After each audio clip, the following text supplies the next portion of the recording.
Hello guys, আসসালামু আলাইকুম ওরহমতুল্লাহি ওবারাকাতু। আমি একটা ভিডিও করতেছি গুরুত্বপূর্ণ। আপনারা সবাই একটু মনোযোগ দিয়ে শুনবেন ইনশাআল্লাহ।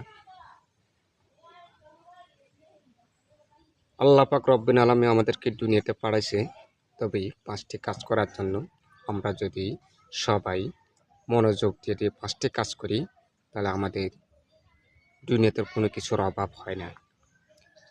সর্বপ্রথম 1 নম্বর হয়েছে যার ঘরে মা বাপ দুজন যদি জীবিত থাকে তাদেরকে সেবা যত্ন করার জন্য আল্লাহ পাক রব্বুল আলামিন বলে দিয়েছে।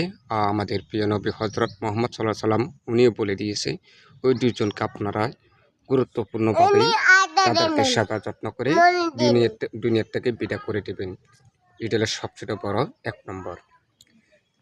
2 নম্বর কথা হলো যে ব্যক্তি 5 ওয়াক্ত নামাজ আদায় করবে তাহলে সেই ব্যক্তি আল্লাহ পাক রব্বুল আলামিনকে মহান আল্লাহর দরবারে উনি সবচেয়ে বড় খুশি হবে। 3 নম্বর হচ্ছে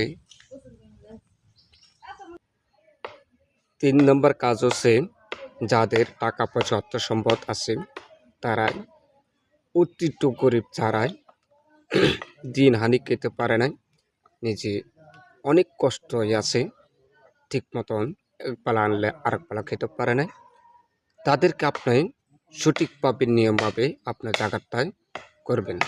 আপনার যত টাকা আসেক না কেন আপনার জাকাত তাদেরকে হিসেবে দিয়ে দিবেন। আর 4 নম্বর হচ্ছে কোরআন শরীফ পড়া। 5 নম্বর হচ্ছে নিজের স্ত্রীকে সুন্দরভাবে পরিচর্যা করা, তাদের মনের আঘাত না দেওয়া, তাদেরকে সুন্দরভাবে চলাফেরা সব কিছু থেকেই সুযোগ সুবিধা দেওয়া উচিত। ইসলামের হিসাবে 5 ওয়াক্ত নামাজ পড়বেন, স্ত্রীকে পড়ার যত সুযোগ করে দেবেন ইনশাআল্লাহ।